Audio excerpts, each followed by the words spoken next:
Welcome to Season 3 of E-Commerce Fastlane, Episode 122. Welcome to E-Commerce Fastlane, the podcast show to help you build, launch, grow, and scale a wildly successful e-commerce company. Listen to real conversations with proven practical strategies and success stories. Learn how to generate more traffic, more sales, more profit, and customer lifetime value for your Shopify store. And now, your host and e-commerce entrepreneur, Steve Hutt.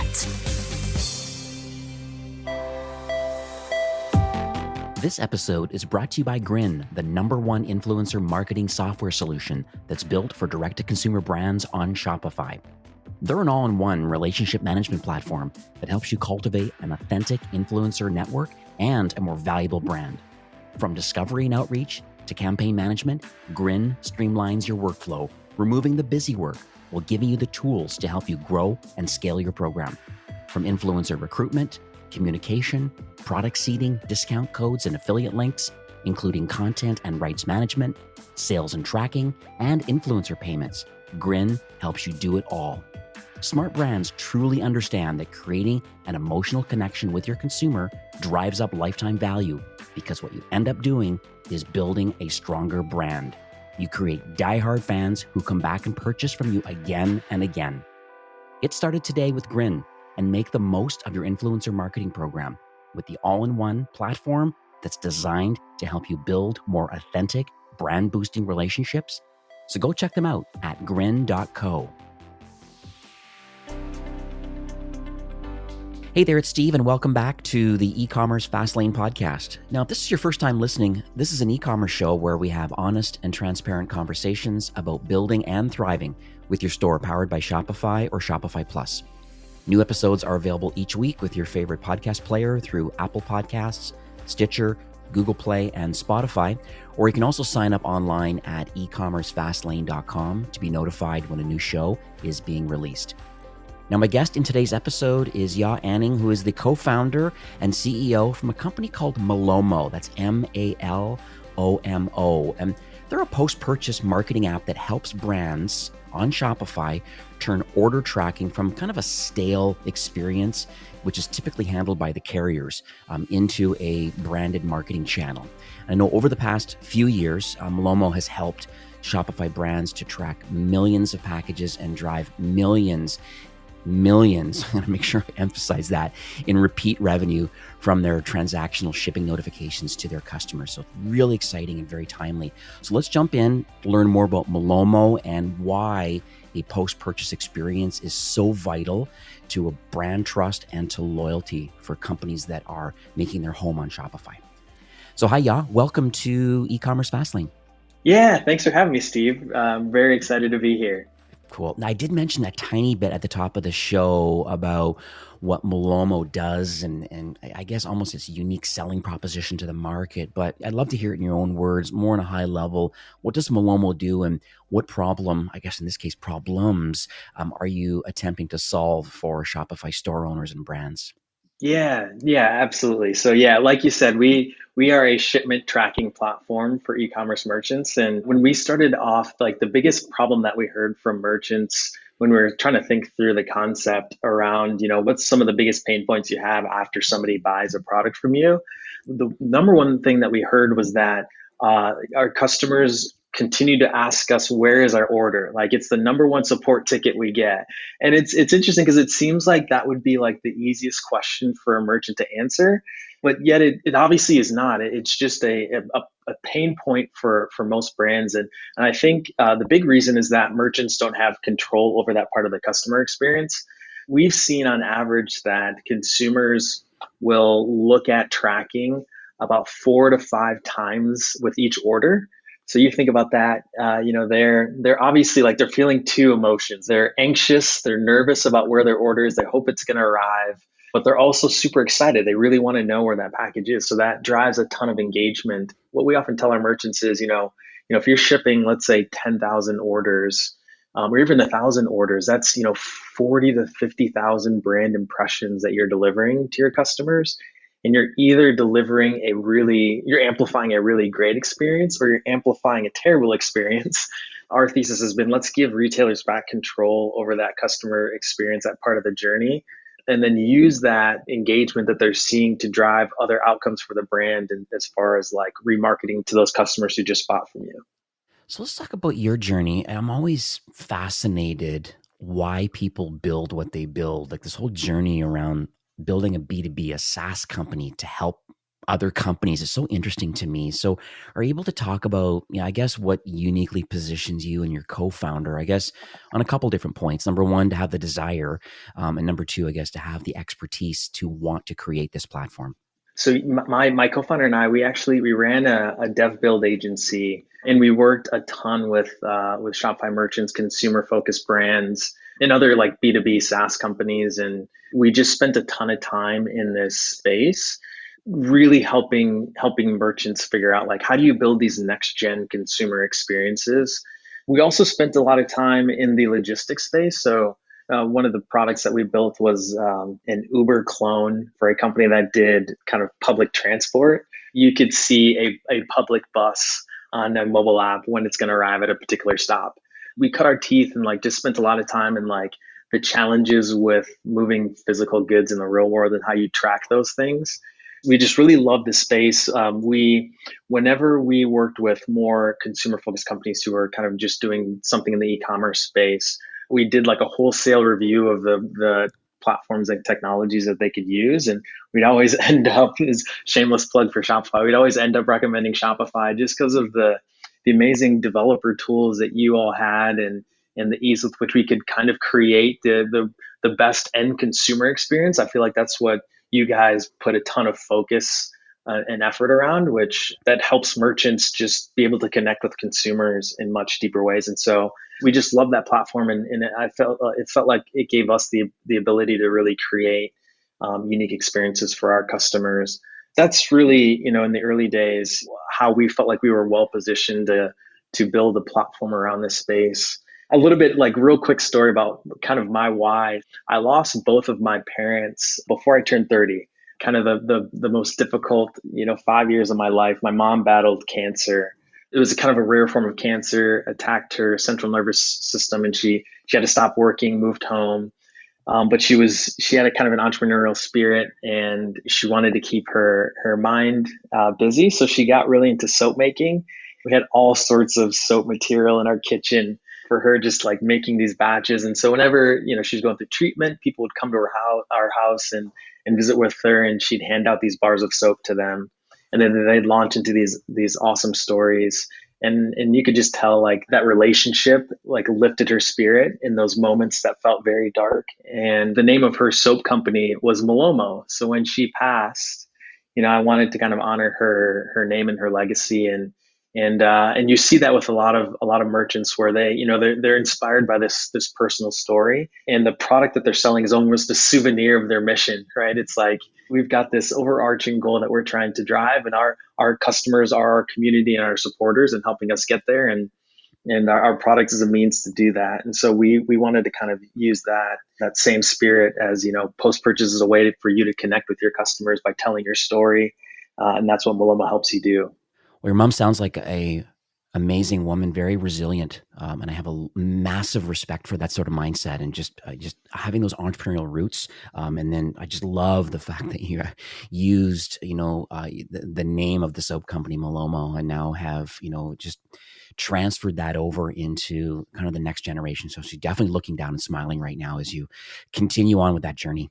So let's talk about direct-to-consumer brands, because I think that is the hottest topic right now. It's kind of the differentiator. I mean, there's lots of big box out there and traditional retailers, but I think what's really making the big play right now is, I guess, cutting out the middleman, so to speak, and creating a direct-to-consumer opportunity. And in a lot of brands, I mean, they really understand, at least most do, about a retention strategy and how you can, I guess, almost maximize the profitability of each customer.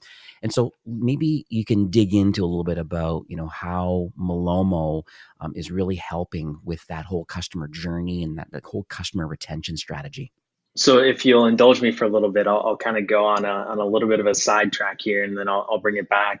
So Shopify, you guys just put out the state of commerce report, which was just packed with a ton of really unique insights about the market. One of the things that I found fascinating was just like the rise of the customer acquisition costs today. It's just, the amount of money that's spent on platforms like Facebook to drive acquisition is starting to become unsustainable.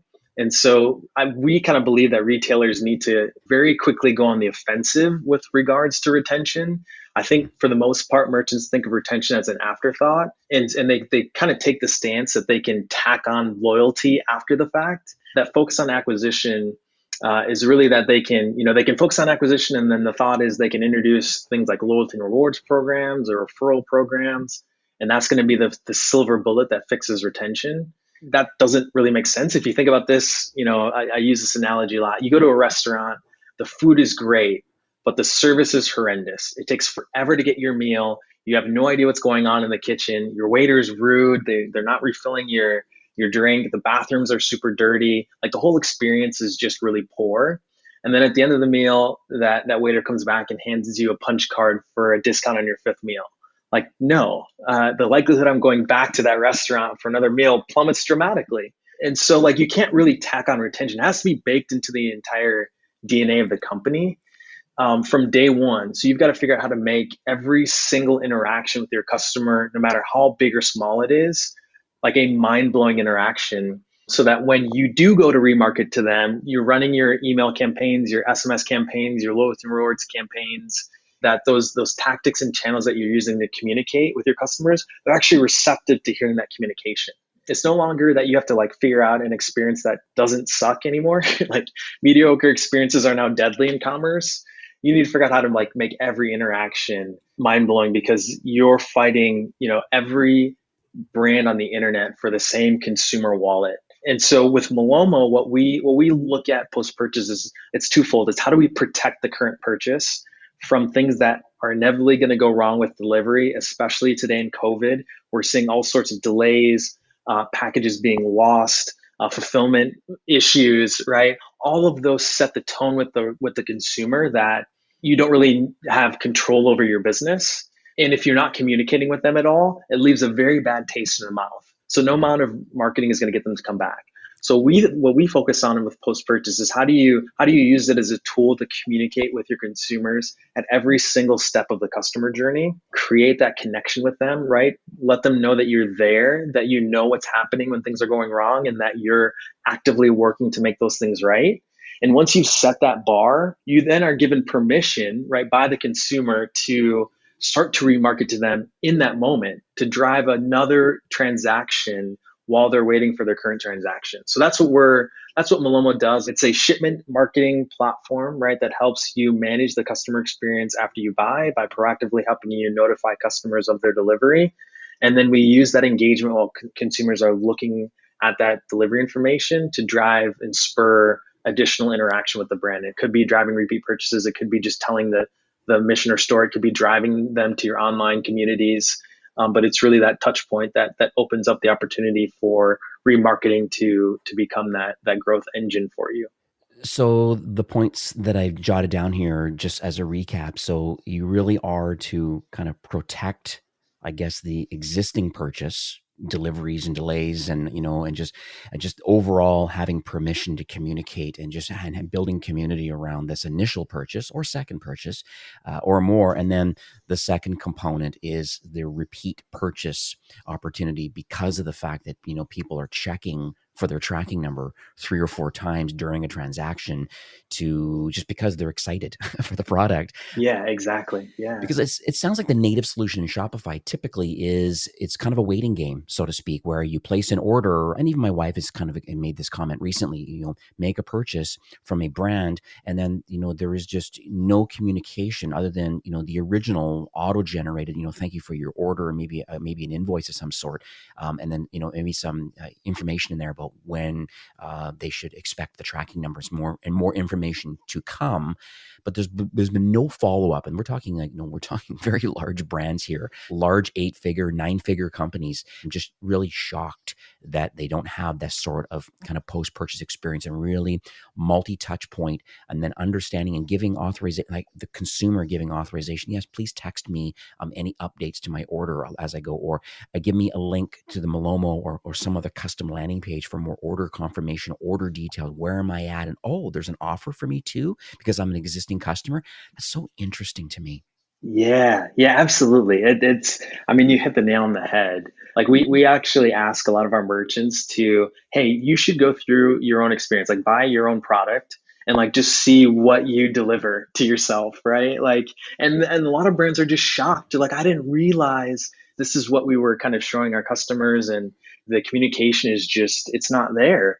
I think it just is reframing the mindset of merchants today that acquisition is only part of the game. There's this whole other part that you haven't been playing and you're losing when you could really be winning with your base. So let's talk about the connection now. So there is a branded page, thanks to Malomo, connected to Shopify. So you have this, so that's where we can direct people after they make a purchase. But let's talk about maybe some of the back office kind of connections. I think that's a kind of an integral part in kind of what's going on in the background to make all this magic happen on the front end to the consumer. So I understand that you connect to a lot of the carriers, but like, how do you make, I guess, I want to say make tracking more enjoyable, but kind of like, how do you make it more enjoyable for consumers based on the differences that maybe you might already get from the US Postal Service or from UPS? The first way is, how do we personalize the experience? And then the second is like, how do you use these moments to like craft these, we call these like moments of joy. And so the first way is we've got a deep connection into Shopify. So whenever a new order comes into your Shopify store, we collect about 150 different pieces of data around that order. So it's things like customer information, fulfillment data, order information, like line items, and then the tracking number. And then we connect into, like you said, direct connections into carriers like United States Postal Service, UPS, where we get a real-time stream of scan events on that package moving in transit. And so we combine that data, that order data, the customer data, the fulfillment data, and that tracking information, and we send it to the brand's email marketing platform so they can do a ton of segmentation personalization on these transactional notifications that they send. You could say, hey, I know my customer just bought this product. I'm going to segment them and I'm going to send them educational material on that product. I know my customer has purchased with us 3 times and they're not in our loyalty and rewards program.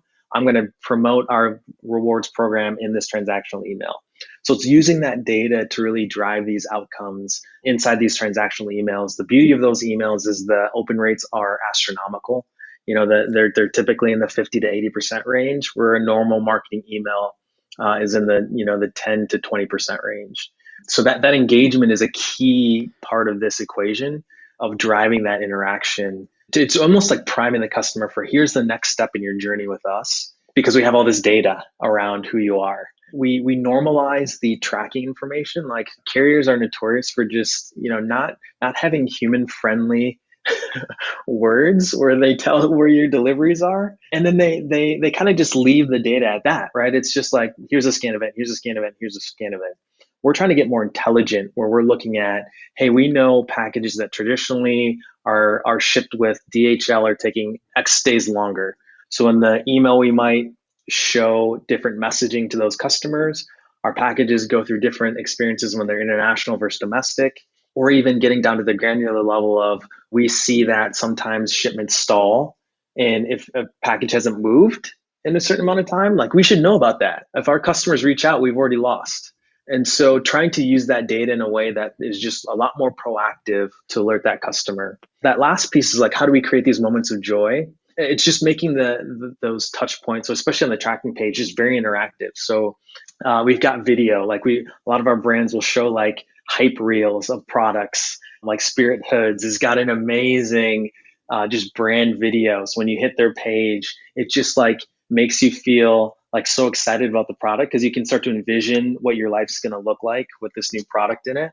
A lot of brands they'll actually show their live social feed, which, a lot of times for these brands, like their Instagram feed is like just a gold mine of interactivity. It's just like a really nice way to like showcase who you are as a brand and get people to just interact with you. And it's perfect because people, again, they're waiting for their order. So it's like, what else are they going to do? We could send them off to another place, or we could keep them cocooned in our brand experience and just kind of give them a little bit of a unique blend of who we are. We've even had some people who like, we're talking with some merchants now. I'll give two examples really quickly. One is like, hey, we've just got this game on our website and people can play it. Like we don't look at it as an opportunity to drive any conversion elements. It's just like a fun thing that represents our brand. And they'd love to just let people play with that game post purchase. And then another brand, it's kind of a media company where they've got products and then they've got these digital avatars that represent the brand. And these digital avatars are like they're creating these music videos. And so they kind of want to have these live concert experiences on the post purchase page. And so it's just like, how do we just, with moments like that, blow people's minds? Like, I'm not expecting my tracking experience to like entertain me, but we now have that opportunity. I love it. So 3 points, normalizes your tracking data. I think that's great because I think there's a lot of very ambiguous kind of updates. And especially right now in Q4, BFCM is done. There's a lot of things. And just on a side note, I'm even thinking, what an opportunity for people that are getting gift cards over the holiday season and then are going to want to purchase something. There's such a great opportunity even after the holiday season of how your platform can still offer great value to the new customers that just happen to, however they find your brand, if you're listening today, however they find you, they get access to a gift card, a Visa gift card they're going to buy on the website, and they get to enjoy this whole, as you call it, moments of joy, this whole process. Yeah, I just love it. I think this is fantastic. So thank you for sharing that. And I think it's great. I think it almost appears to me that your platform really gives brands the opportunity that it's not follow these set rules of what we believe a post-purchase experience is. We have some elements that we believe are part of the moments of joy, but it sounds like you're giving brands the opportunity to be creative and game live social feeds. There are lots of ways that a retention manager might see a lot of value in wanting to get this platform enacted onto their website, knowing that they have access to widgets in certain areas from within the Malomo platform that the customer facing gets to see. Yes, yeah. I think like we took a lot of this ethos directly from you all at Shopify. It's just like we want to enable the rebels to create these next gen experiences, right? Like we don't want to dictate what you should do, and that's what I feel like a lot of tools on the market do today. It's like, hey, here's this template. You fill in your content into our template. We're trying to say your brand is unique. There's different things that you're trying to communicate to your customers at every step in their journey with you. This is a blank canvas. And you probably haven't had any tool that gives you this level of engagement at a moment in time where it's this important. So what is the strategy that we should work through together to kind of create the outcome that's best for your brand? So let's talk about, I guess, the unfortunate situation that's happening right now in most part of the world. There's a second wave or almost a resurgence happening right now with COVID-19. And I know over the holiday season, this is going to be a different Christmas, I think, for a lot of people having to shelter in home only to people living in your own home. And, this global pandemic really has been quite challenging for a lot of people and entrepreneurs included. It's also an opportunity for those, kind of resilient entrepreneurs that are not willing to stick their head in the sand. They're willing to, okay, no, we're going to make a pivot. We understand what's happening out here. It's not great, but what can we be or do to be the answer to a lot of the problems or a solution oriented kind of a growth mindset instead of this fixed kind of mindset, kind of opportunity. So what are you seeing on your end due to COVID right now? Like how are brands having to change maybe their post-purchase experience based on this current situation we're in? We all know this, but carriers are seeing just once in a lifetime load on their networks. This is an event that they probably haven't prepared for. And they, as we ramped up to even before COVID, the level of e-commerce just driving carriers to meet more aggressive expectations was already high. So we try to track this on a week by week basis. One of the things that I think is unique is these are moment in time problems. And so each week you could see different outcomes. We've traditionally seen about 15 to 65% carrier degradation on their networks. And so that ultimately translates to between 3 to 5 day delays on average. Some areas experiencing much higher than that, some not. And then we're also seeing that carriers are, because they're seeing so many delays, they're not able to predict estimated delivery. And that estimated delivery, it does a lot to reduce customer support. Like just giving, even if you're wrong, right? Giving people a date with which they should expect an order puts people's mind at ease when you're not able to offer that up. It's a very unsettling feeling. And then, like you said, as we head into the holidays, everybody's trying to get their orders before Christmas. Well, brands are doing, I mean, they're putting their full force behind attacking this problem. They're putting prompts within the notifications. They're putting prompts on the buying experience. They're putting prompts on the post-purchase experience where they're communicating the real-time delays. A lot of our merchants are segmenting. So if they're using more carriers than they normally would to try to diversify, and then they're looking at the performance of those carriers and in real time changing deliveries. Sometimes even buying higher delivery speeds for shipping labels just to make sure that they're meeting their deadlines and their timelines. I mean, they're trying to arm their entire internal teams with some like tools and automation and ways in which they have they can communicate with consumers about what's happening. Live chat is super important. We've got a lot of merchants that drop that on their tracking experiences so that they can try to troubleshoot problems in real time. It is chaos right now. I'd add to that too, because I got a UPS delivery last week and definitely was delayed. There was no communication leading up to it. Just like, oh, wow, it's finally here. Great. So I wasn't really happy about that overall experience. I'm glad the product finally arrived and I can appreciate what's going on right now. But the driver made a comment. I'm in Canada, West Coast, and they said in my market, in the Vancouver market, at this one location, they're saying that we have 11 40-foot trailers full, 11 of them that are full right now that we haven't even uncrated and scanned. It is insane right now. Like, this is what's happening. This is why. And yes, they've added a lot of extra shifts. Yes, everybody's hiring a lot of warehouse workers to really help scan and get things going. But this is really are in unprecedented times. I'd add another thing that I thought was interesting too. You made a comment about people making decisions because of how busy the major carriers are, the FedExes and UPSs of the world. And a lot of people are considering last mile delivery options through local carriers. And I know Shopify is definitely connected to many. There's some third-party solutions that have the proper data pipeline to these third-party carriers, but there's some notable carriers that connect to some larger networks of people like the Ubers of the world and have a large pool of drivers that are just not doing the taxi business right now. So they're like, well, okay, I'm going to flip my phone on and become a driver for XYZ local delivery company. So that opportunity is there. I mean, you're probably not going to flip the switch right now, but it's interesting that it sounds like there's great opportunity for Malomo long-term as it relates to the major carriers, because that's kind of my original question. Like, how are you fitting into all of this with the carriers and just understanding and educating the customer about where your package is and offering a great kind of joyful post-purchase experience. I get all that. The other option is that if because of the carrier's fault and they're, as you're saying, is 15 to 65% of degradation of their service levels, people are seeing that because they're buying lots online. The last mile delivery option could be an interesting opportunity. And I'm sure that these data points could still be transferred over to the Malomo landing page.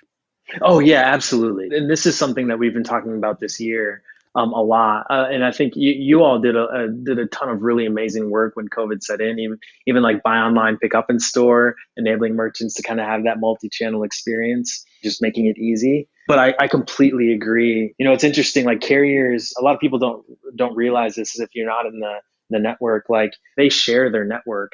So you might buy a DHL label and it's delivered either all the way or partially by USPS. Or you do have these like last mile delivery teams that are not actually employed by the carriers themselves. And that handoff, it has an effect on visibility into those shipments. And so we talk about this a lot. How can we enable these experiences or even provide opportunities for merchants to, just create these better experiences, not through like the end consumer experience, but through the delivery experience of that package moving in transit. And what's interesting too is that even in my neighborhood, I mean, and I'm sure everybody listening to has the exact same thought, is that like there's a lot of like white vans just driving around all the time, like nondescript. It's just like, this is weird. We're in really weird times, but it just shows you so many people. I'm sure the automotive, the truck kind of delivery van business must be booming too, and the leasing companies, because there's so many people that literally they just come like with an orange vest on and their mask on, and just this white van shows up and just put on your it's just like, what is going on here? Hey, thanks. So let's talk about some of the specifics because I think I love digging into some of the numbers. So there's many brands on Shopify are using Malomo. Even brand I have managed one brand right now. That's kind of the reasons why we got connected with each other. When I talked to Danny, one of the brands that I managed, I said, "Hey, like what's going on here with Malomo? What's this all about?" And so he told me the whole story, and that's why we got introduced. So let's talk about some of, I guess I don't want to say typical results, but like what are you seeing that most brands are kind of that are implementing Malomo? Like what sort of KPIs and any kind of lift I don't even know what metrics you're even tracking. I'd love to hear from your side. So going back to kind of the original problem that we set out to solve, that the support, on average, a third of brand support tickets are just where's my order. We do a lot of things at Malomo to reduce that, and merchants will see an average 50% plus reduction in their support volume because of that. We measure the repeat purchase rate, also really important metric for us. And this is more so if a consumer experiences the Malomo powered delivery experience, are they clicking through and making an additional purchase right from that experience? And so we see on average about a 2 to 3% repeat purchase rate, which is phenomenal. You think of high growth brands being able to scale, that repeat purchase rate, driving that up is crucial to your long-term growth trajectory. So that's an important metric that we track a lot. And then on average, we see about we this is a metric that I love. It's we track it on a per shipment basis. How much revenue does a merchant drive per shipment they track through Malomo? And that number is 97 cents. So you think a merchant that's shipping 10,000 orders, they're driving about 10 grand in repeat revenue each month. So average revenue per shipment, because I know I've tracked, average revenue per store visitor. And so I think that's an interesting metric, but you're doing average revenue per shipment. So you're saying 97 cents, almost $1 for every transaction in increased revenue because of a Malomo activated post-purchase experience. That's exactly right. Those are compelling numbers. I mean, you're making it sound like it's a no-brainer to, like, really, for those that are not or don't have a great post-purchase experience, and based on the show, you're learning that, wow, okay, this is quantifiable, like to the C-suite, that like, we could, on average, are generating an extra $1 per order in increased revenue. Like that's amazing. It's mind blowing, honestly. Like we didn't even expect these types of results. We kind of thought, well, we think the like really broad strokes assumptions. Here's what we think is going to happen, and when we implemented it, like brand after brand, it was just like, oh my gosh, there's just like earned money just sitting on the table. And if merchants can just activate this channel, like they can unlock a flood of repeat revenue. So let's talk about those entrepreneurs that are listening today. And I do have a very diverse range each week. I have some people that are haven't started. There's some people listening like that today. There's also people that do have product market fit. They're on Shopify. They're selling currently, but they're looking to kind of grow more and scale up. And then we also have a lot of people in the mid-market, to some enterprise brands that are on Shopify Plus, in the millions or more of revenue per year. And I know it can be challenging to kind of offer advice from what you see on your side. But, if you were to, I guess, give some generalities of like what you believe success looks like, and what sort of advice would you give brands today that are, I guess, eager to grow and scale? The biggest piece of advice I think I could give, like no matter the size of the merchant, is I think you have to have a focus on retention from day one. If I was launching an e-commerce brand, probably one of my first 5 hires would be a retention manager, whose sole focus is just figuring out ways to drive repeat revenue from their base. I think a lot of the tactics people use, it seems like they're unattainable. I think it's the small things. So it's things like just including a free sample of something in an order. And you don't have to do it with every customer. It can just be a random set of customers. It could be a handwritten note. It could be a personal email. And you can even automate that, a personal email from the founder with a thank you for your order. I think there's just a lot of small things like low-hanging fruit. I don't know if this is the best analogy, but you're trying to date somebody. How do you court them, right? It's like surprising and delighting them in moments where they're not expecting it. And it's doing small things and big things. And so I think every merchant, no matter their size, should like have that focus of like, your customers are not just a transaction, they're real people. And what are some things that you can do to just make their experience better? And then one other thing that I think is kind of unique is like, how do you turn your brand into a utility, like a renewable resource of value for your customers? And it may not be like the actual product that you sell. It could just be like content. It could be, online guides. It's like, how do you Like you think of the problem that your product solves, and then you think of all the tangential things around that problem. What are other things that you can deliver to your customers that helps them in their daily lives around that problem? I love it. It kind of reminds me, I manage a brand called 10tree at 10tree.com or 10tree.ca in Canada. And that's one of their value props is, they think they plant 10 trees for every garment that they sell. And there really is a community behind the brand.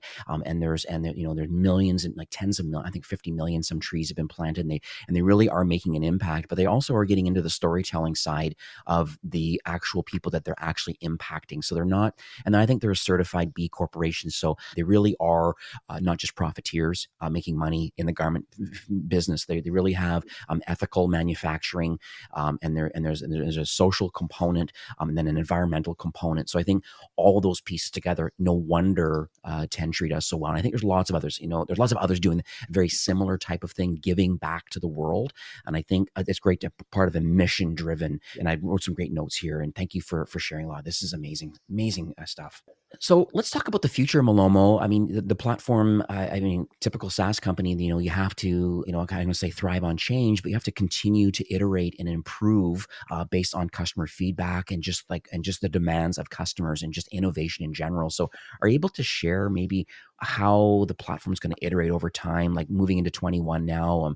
Is there any partner alignment, any innovation? I guess I'm trying to get a warm and fuzzy about like, how are you going to continue to offer value and assistance to Shopify for these brands that are really keen to improve their customer retention and then I guess these experience metrics? Yes, yeah, for sure. Would love to share some of that stuff. So I think we think about this in two ways. We want to extend past the shipping experience and get into more areas of the customer journey. So we're hearing from merchants that they're having a lot of issues within their warehouses, and they want to be able to communicate what's going on pre-shipment to those customers. And it could be things like delays within the warehouse, or it could be purposeful, like they're doing custom stuff to an order and they just want to share updates around what's happening with that manufacturing process as it moves out the door. So we're looking at that. And then we're also looking at areas in which we can actually improve the buying experience. And so being able to, have consumers put in their locations or detect location and start to show delivery times in transit. And we think that can have a massive impact on conversion rates. And so trying to analyze a lot of the data that we've gathered from our carriers, we've tracked about 6 million shipments today, adding about 1 million shipments every month. And so that's a wealth of data that we can start to make predictions around delivery and help our merchants just better communicate during the buying experience about what's happening. The next big opportunity we see is, I think a lot of SaaS companies talk about this, but I think it holds true here is how do we kind of turn post-purchase into a platform? We're kind of integrated with a lot of tools within the post-purchase journey. So merchants can like create these seamless experiences. So you've got like product recommendation tools that people power on their tracking page. So like we allow people to use tools like Nosto or just Uno, other product recommendation tools. We've got like survey tools where people can ask post-purchase questions about how they heard about you or get kind of more product intel. We see a lot of these tools that merchants are using pre-purchase can be used in a lot of really cool and unique ways post-purchase. We want to kind of build out a platform where brands can have kind of a automation layer where they can segment their customers based on behaviors that they're taking and then surface up the right experience to the right consumer at that right time. Yeah. So my takeaway for that, I think, is the fact that you want to play nice with existing tech stack that a brand has. People can add on Malomo, but they're already going to have maybe some kind of personalization engine if it's Nosto or whomever, not to mention some exit survey tools and there's a lot of things that people already have. And it's nice that you have thought about playing nice kind of in the Shopify ecosystem and non-competing verticals, but let's just enhance the overall experience of these other tools that they're already are finding value out of. So let's talk about, I guess, summing up today's show. I mean, if you were to see my book, my journal right now, I've written 4 pages of notes. Like, it's just massively appreciated. Is there any way you could kind of sum up any kind of key messaging or any takeaways that you would like to share with those that are listening today? First one is understand how you can use every touch point to create connection with your consumers. It can range from big things to small things, but I think every every moment that your customer interacts with your brand is an opportunity to push your brand forward in a different way.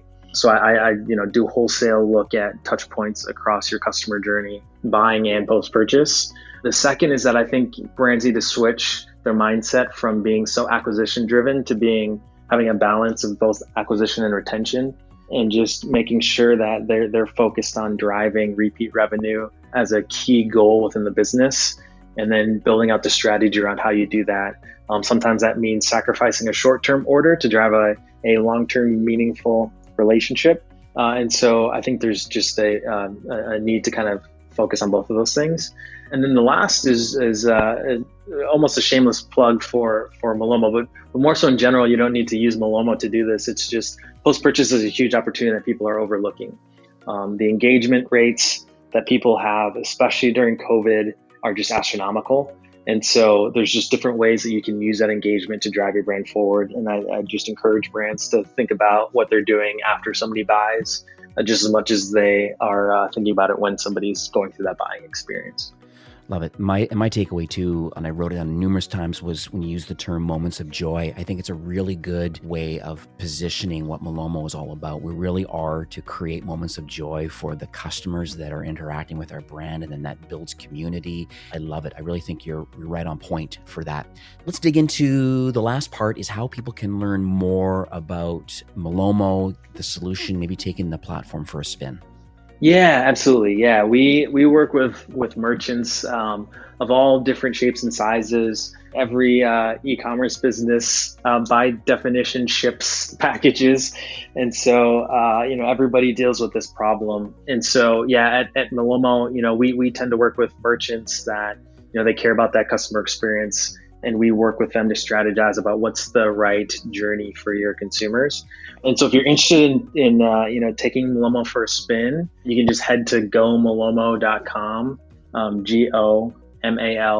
GOMALOMO.com, and we're offering for e-commerce Fastlane listeners a nice kind of discount, so 30% off for your first 3 months with Malomo. That's excellent. So I'll make sure I have that in the show notes. So it'll be ecommercefastlane.com/Malomo, and that will redirect you to the landing page that Yaw has created. And yeah, I mean, this has really been a very impactful show for me. I know these are conversations that I have quite a bit with the brands that I manage. This episode, I believe, is really going to finally hit home for a lot of people that are in the retention space or even the C-suite space that say, listen, we can't just pay for new customers. They understand, by adding on lots of different things, if it's like loyalty and rewards and different types of strategies and tactics. But overall, I think having your platform as part of an overall strategy of, as you're calling it, moments of joy, I think it's an honorable way of kind of earning a living by creating this platform. But I think the residual effect that you're creating for the brands that are connected, I mean, I have firsthand experience. As I said, I have a brand right now that's using your solution, and they massively love it. They're in it for the long haul, and they just want to keep iterating on it. So I wanted to thank you for coming on the show today. It's very clear based on this recording today that you're in tight alignment with Shopify, because their mission is to make commerce better for everyone. And I can tell both you and Malomo team, you definitely are in tight alignment also. You want to help brands improve efficiencies and growing revenue and lifetime value, loyalty, and definitely this post-purchase experience. I think it's super key. I just want to thank you for coming on the show and sharing your knowledge and your vision and just giving back the Shopify ecosystem. Yeah, and Steve, thank you for all that you do. I know this podcast is a labor of love, and you add so much value and content to the community. So I thank you for putting this out, and I really appreciate you having me on to share our story. Yeah, absolutely. All right, well, have yourself a great day. You too. Thanks a ton. Today's episode is brought to you by Grin, the all-in-one influencer relationship management platform. Grow an authentic direct-to-consumer brand on Shopify with the #1 influencer marketing software solution for creating genuine, direct relationships with influencers. You can learn more about their incredible solution and get started today at grin.co. Well, that's it for today's episode. I'd like to thank you, a loyal listener of E-commerce Fastlane. It's my hope that this podcast is offering you a ton of value through growth strategies, tactics, and exclusive insider tips on the best Shopify apps and marketing platforms, all with my personal goal to help you build, launch, grow, and scale with Shopify. Thanks for investing some time today and listening to the show. I'm so proud and excited that you have a growth mindset and are a constant learner. I truly appreciate you and your entrepreneurial journey. Enjoy the rest of the week and keep thriving with Shopify.